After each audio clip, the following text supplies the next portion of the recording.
Paul arrive dans le magasin, la boule au ventre. Ça fait des semaines qu'il ne dort plus. Il vit dans l'angoisse permanente de ce qu'il va découvrir dans les livraisons du jour. Son stock, il ne ressemble plus à rien.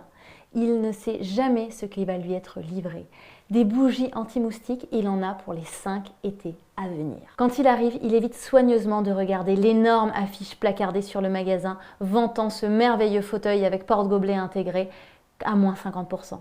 Parce que ce fauteuil, c'est impossible de le trouver en magasin. Paul, ça fait 3 semaines qu'il repasse sa commande quasiment tous les jours. Il commande et elle n'est pas livrée. Personne au siège ne peut lui expliquer pourquoi. Lorsque les premiers clients arrivent, Paul sait exactement ce qu'il attend.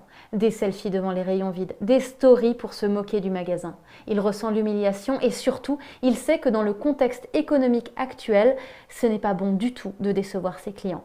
Un client perdu ne reviendra probablement pas. Ces galères, elles n'ont pas commencé avec l'inflation ou avec la concurrence. Elles ont commencé au moment où ils ont appuyé sur On pour leur projet ERP. Pendant que les rayons se vident, le patron continue à multiplier les séminaires de luxe sur son yacht ou à Las Vegas. Oui, ses employés, il les aime. Il leur montre au quotidien.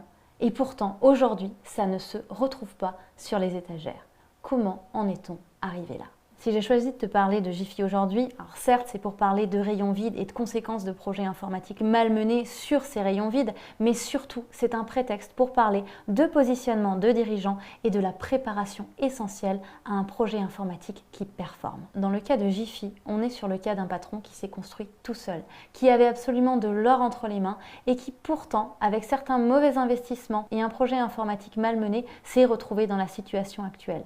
Le positionnement du dirigeant, la capacité à se faire accompagner en dit long sur la durabilité d'une entreprise. Dans cette vidéo, je vais te donner 5 idées, 5 enseignements à tirer du cas Jiffy pour que ton prochain projet ERP ou logiciel ne se transforme pas en trou noir pour ta trésorerie. On ne va pas faire un cours sur l'ERP.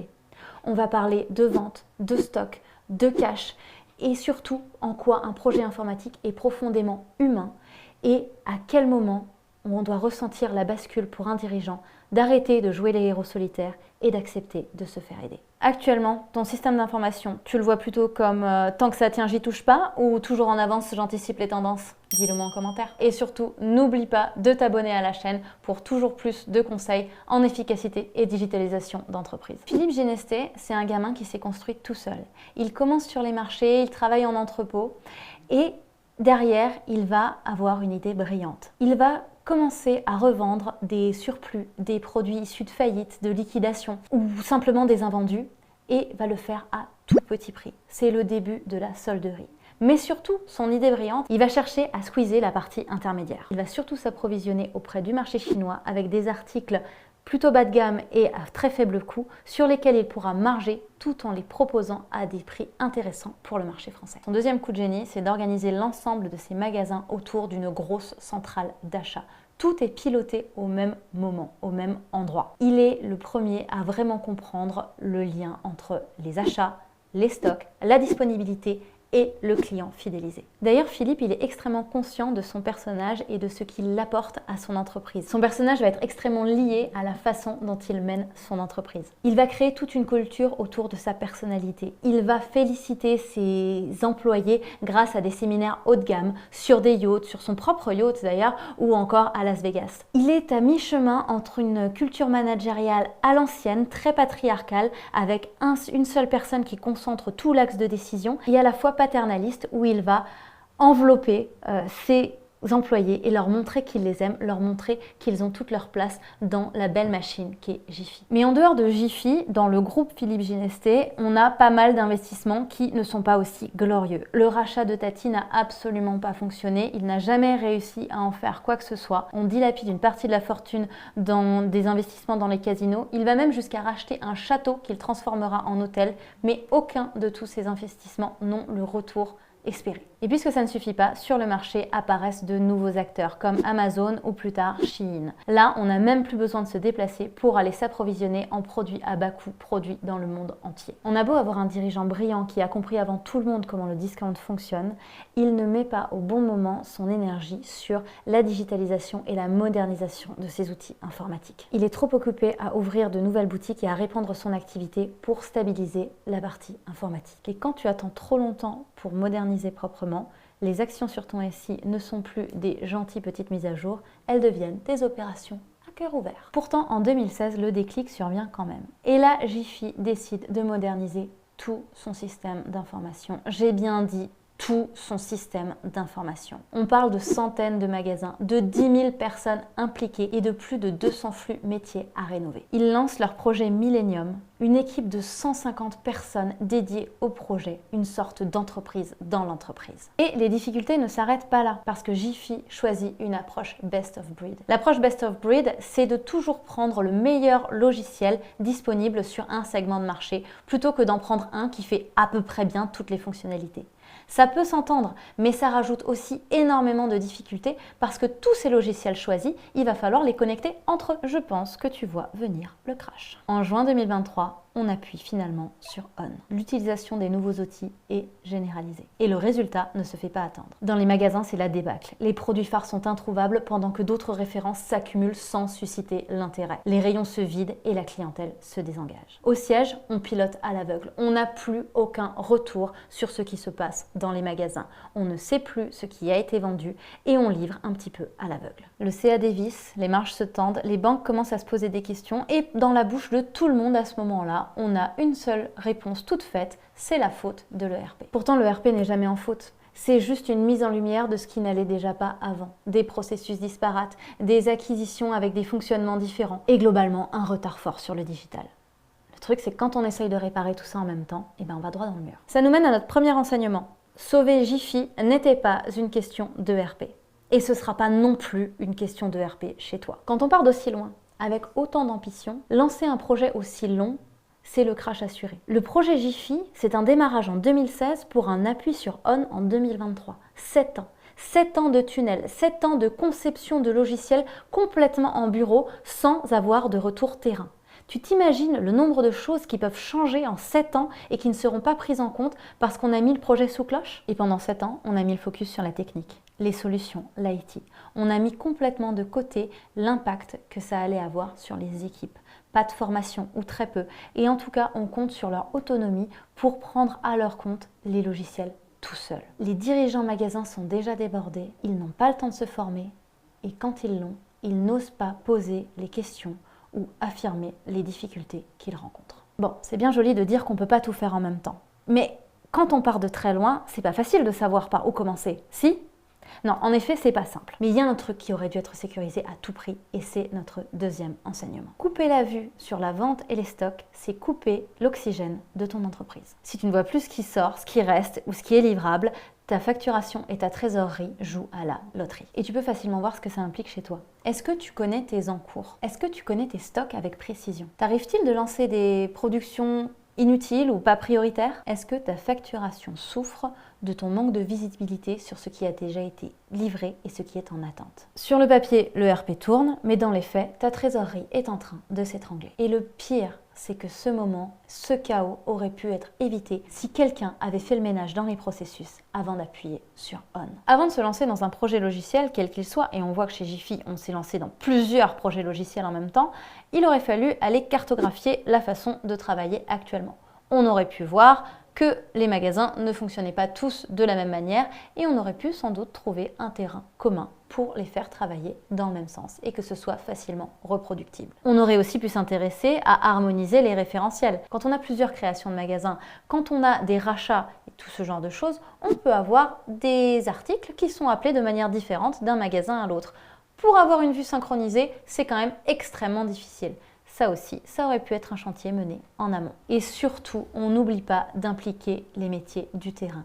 Ceux qui font savent. C'est eux qui vont savoir ce qui leur est utile au quotidien. Oui, bien sûr, on peut pousser des standards, on peut leur montrer une bonne manière de travailler et pour s'améliorer. Mais la réalité du terrain, c'est eux qui l'ont. En leur parachutant un logiciel, tu peux être à peu près sûr qu'il ne sera pas utilisé comme tu l'aimerais. Franchement, j'ai commencé dans l'informatique par ce que j'appelle de l'informatique de bureau. Le jour où j'ai eu le client au téléphone pour savoir comment ça se passait avec son logiciel, j'ai eu une réponse qui m'a glacée. On ne l'utilise pas, c'est pas comme ça qu'on travaille. Ce jour-là, je me suis juré que je ne ferais plus aucun projet sans savoir exactement ce qui se passe et en me déplaçant sur place. Chez toi aussi, tu peux te rendre compte que tu as des processus disparates, une communication qui peut être difficile d'un département à l'autre, des informations qui se perdent, des Excel officieux dont personne ne parle mais que tout le monde utilise et à chaque fois que quelqu'un les utilise et qu'il y a un problème de sauvegarde, tu perds des heures de travail. Tout ça, ce sont des symptômes qu'il y a une cartographie de tes process à faire pour bien savoir comment passer à une solution numérique pérenne quand c'est nécessaire. C'est le troisième enseignement qu'on peut tirer de cette histoire. Ne pas faire le ménage dans ses process avant de digitaliser, c'est numériser et industrialiser le bazar. Tu graves dans le marbre des incohérences qui te coûtaient déjà cher et tu les amplifies. C'est exactement ce qu'on fait dans le sprint Order to Cash. On fixe l'instantané de tes flux critiques et on voit ce qu'on peut supprimer, simplifier, standardiser et pour finir, déléguer ou digitaliser. Tout ça avec un plan d'action 90 jours vers des flux performants. Et un chemin sécurisé vers la digitalisation. Quand c'est nécessaire, parce que le numérique n'est jamais une fin en soi. Mais comme je l'ai dit, on ne peut pas tout blâmer sur les processus. Chez Jiffy, on a un management très aimant, très incarné, mais rien ne nous dit que chaque personne a les épaules pour mener un projet informatique. Et c'est exactement ce qui va se passer. On met toute l'énergie du projet sur la technique, sur les solutions et on occulte complètement la partie formation et la partie humaine. On fait des économies là où il n'aurait jamais dû en avoir. Pendant ce temps, les équipes sont en mode survie et tentent comme elles peuvent de continuer à générer du chiffre d'affaires alors qu'elles ont perdu toute vision sur ce qui faisait la force du magasin avant, la disponibilité des produits et la satisfaction du client. Toi aussi, tu dois absolument protéger tes équipes pendant un projet logiciel. Parce que si tu parachutes un logiciel, tu auras certes une partie de tes équipes qui va essayer de comprendre par elle-même, qui va creuser le sujet, mais tu en as aussi qui seront en mode complètement démissionnaire. Et tu risques de voir fleurir des Excel pour compenser le manque du projet informatique. C'est notre quatrième enseignement. Un chantier informatique, c'est avant tout un projet humain, pas un chantier DSI. Si les équipes ne comprennent pas le nouveau flux, ta manière de fonctionner, c'est ton flux de la commande à l'encaissement qui va exploser. D'ailleurs, dis-moi en commentaire, est-ce que chez toi aussi il y a des Excel qui ressemblent à des mini-logiciels? Le genre de truc où quand la sauvegarde se passe mal, tu perds des heures de travail. Dis-moi juste Excel en commentaire et je saurai que tu m'as compris. Bon, on l'a vu, le chiffre d'affaires de Jiffy dévisse et ça commence à attirer l'attention des financiers. Les banques se posent des questions et même Bercy va rentrer en jeu en nommant un administrateur judiciaire. La vente se profile et comme un animal blessé, les charognards commencent à tourner autour et les acheteurs pointent le bout de leur nez. Le même dirigeant qui a bâti l'empire de ses mains en partant de rien se trouve à sauver les meubles, à part les repreneurs, à part les cessions d'actifs. Ce n'est plus du tout lui qui choisit la trajectoire. Il se contente de limiter la casse. Pour ne pas en arriver là, on tire notre cinquième enseignement. Protéger notre trésorerie pendant un projet d'ampleur. Phaser, tester, prévoir un plan B. Phaser, c'est choisir un périmètre, un magasin, un flux, au moins une chose précise par laquelle commencer ton projet. Ne pas tout faire en même temps. Valider tes idées sur un seul périmètre simple pour ne pas se disperser et limiter les risques.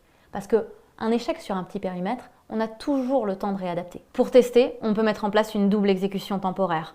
Continuer à travailler avec l'ancien logiciel tout en validant que le nouveau fonctionne bien. Oui, c'est lourd, mais c'est le meilleur moyen de montrer que ton logiciel, il répond aux besoins que tu as identifiés. Et puis finalement, le plan B, c'est prévoir des procédures manuelles simples pour réagir vite quand le SI se grippe. Rappelle-toi toujours pourquoi tu as lancé ton projet. Quel était l'objectif ultime ?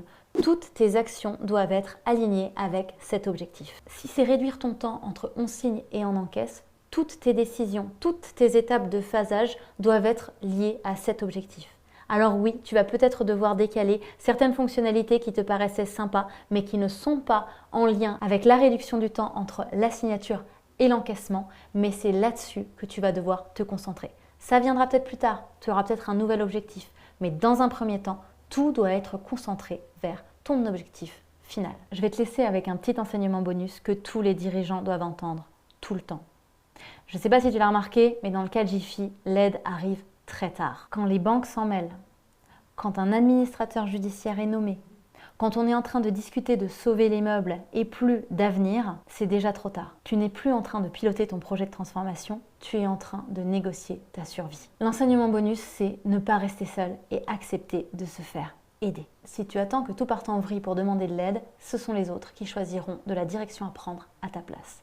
Et c'est exactement comme ça que je peux t'aider avec le sprint O2C. On va dans ton entreprise, on fait l'état des lieux actuel de tes flux et on prend les décisions structurantes sur un plan 90 jours pour que tes process soient alignés avec tes ambitions. Des processus fiables et digitalisés quand c'est nécessaire. Un projet logiciel, ce n'est pas un test de courage pour dirigeants solitaires. C'est un projet humain pour sécuriser ton avenir. L'histoire de Jiffy, ça nous montre qu'un projet ERP mal préparé, ça ne met pas juste à mal l'informatique. Ça entache profondément ta capacité à vendre, livrer, encaisser. Le vrai sujet au final, ce n'est pas de savoir quel logiciel on choisit, c'est quel goulot je traite en priorité sur mon processus de la vente à l'encaissement et éventuellement quel logiciel peut m'y aider. Faire le ménage dans les process, sécuriser les données clés, embarquer les équipes, protéger la trésorerie avec des étapes intelligentes et ne pas rester seul avec ça.